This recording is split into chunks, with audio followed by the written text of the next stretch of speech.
नमस्कार. मी विजयकुमार महादेव वाघमोडे, मुख्याध्यापक, शिवणे माध्यमिक विद्यालय, शिवणे, तालुका सांगोला, जिल्हा सोलापूर.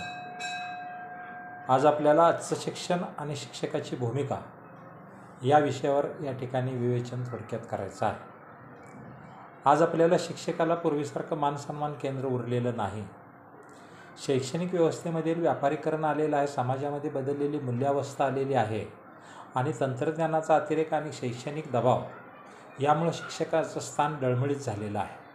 आजचं शिक्षण हे डिजिटल शिक्षण झालेलं आहे. ऑनलाईन वर्ग आलेले आहेत, कृत्रिम बुद्धिमत्ता आलेली आहे, बदलणारे अभ्यासक्रम आलेले आहेत, शासनाचे वेगवेगळे नियम आलेले आहेत, कोर्टाचे वेगवेगळे आदेश आलेले आहेत. त्यामुळे शिक्षकाची भूमिका ही गुंतागुंतीची बनत चाललेली आहे. ज्ञानदाता म्हणून हा शिक्षक ओळखला जातो. जीवन मार्गदर्शक हा शिक्षक आहे. शिक्षण संस्था ह्या नोकरी आणि करिअर यापुरतं मर्यादित त्या ठिकाणी राहिलेली आहेत. असुरक्षितता, कामाचा वाढता व्याप, अपुरं वेतन, समाजामधील उदासीनता यामुळं समाजाच्या अपेक्षा त्या ठिकाणी हळूहळू वाढत चाललेल्या आहेत. समाजाच्या अपेक्षा ह्या पहिल्या वाढलेल्या आहेत, पण प्रशासकीय कामं, मूलभूत जबाबदारीमधून शिक्षक हा दूर फेकला गेलेला आहे. शिक्षक, विद्यार्थी आणि समाज यामध्ये काही तडे त्या ठिकाणी गेलेले आहेत. त्यामुळे आजची शिक्षण व्यवस्था ही धोक्यात आलेली आहे.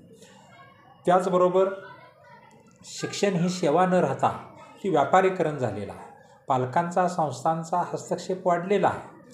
तंत्रज्ञान वेगवेगळ्या प्रकारचं आलेलं आहे. गुगल हा शिक्षकापेक्षासुद्धा श्रेष्ठ वाटू लागलेला आहे. त्याचबरोबर शिक्षकापेक्षा ह्या गुगलला किंवा ह्या व्हॉट्सअपला किंवा ह्या मोबाईलला त्या ठिकाणी जादा महत्त्व आलेलं आहे.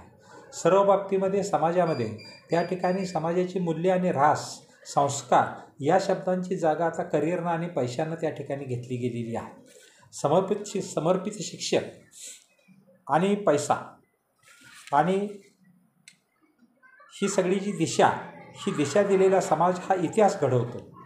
पण हे देश परिवर्तन करण्यासाठी, प्रेरणा देण्यासाठी पिढ्यानपिढ्या त्या ठिकाणी घडवण्याचं काम ही शिक्षकाची भूमिका त्या ठिकाणी आहे. आणि ही परिवर्तन देशामध्ये जर अशा प्रकारचं घडलं तरच देश, राष्ट्र हे बलशाली होईल.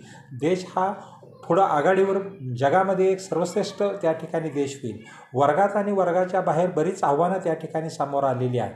तांत्रिक आव्हानं आलेली आहेत. स्मार्ट क्लास आलेले आहेत, ऑनलाईन आलेला आहे, डिजिटल क्लास आलेला आहे, इत्यादीचा वापर त्या ठिकाणी अनिवार्य झालेला आहे. आणि हा अनिवार्य होत असताना त्या ठिकाणी हे सगळ्या गोष्टी ह्या ग्रामीण भागापर्यंत पोचू शकत नाही.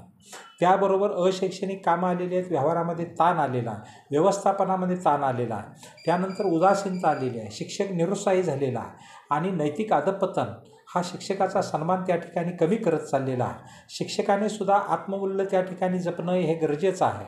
विषयाचं ज्ञान नव्हे तर जीवनमूल्याचं शिक्षण देण्याची व्यवस्था ही शिक्षकाने त्या ठिकाणी प्रयत्न करणं गरजेचं आहे. राष्ट्राचा शिल्पकार आणि पिढ्यानपिढ्या त्या ठिकाणी राष्ट्र त्या ठिकाणी घडवलं पाहिजे. आणि हे घडतं राष्ट्राला स्वप्न दाखवण्याचं, त्याला एक वास्तवात उतरण्याचं काम हा शिक्षक करतो. शिक्षकाची भूमिका गांभीर्यानं त्या ठिकाणी ओळखली गरजेचं आहे. उद्याचा भारत हा तेजस्वी होईल. उद्याच्या भारताचं स्थान आव्हानानं त्या ठिकाणी वेढलेलं आहे. आणि मग समाज, भविष्य, जबाबदारी ही मूल्याधिष्ठित शिक्षण हे त्या ठिकाणी विद्यार्थ्यापर्यंत पोचणं गरजेचं आहे. हे शाळेला तो व्याख्याता म्हणून त्या ठिकाणी तो काम करत नाही, तर तो समाजाचा आत्म्याला घडवणारा हा एक शिल्पकार आहे. आणि हे शिल्पकार असण्याचं काम त्या ठिकाणी मोठ्या प्रमाणावर शिक्षकांनी ही त्याची भूमिका त्या ठिकाणी करणं गरजेचं आहे. शिक्षक हा एक वेगळ्या प्रकारचं दृष्टिकोन समाजामध्ये त्या ठिकाणी निर्माण करणारा एक घटक आहे. अशा प्रकारची माझी अपेक्षा आहे. या ठिकाणी मी थांबतो.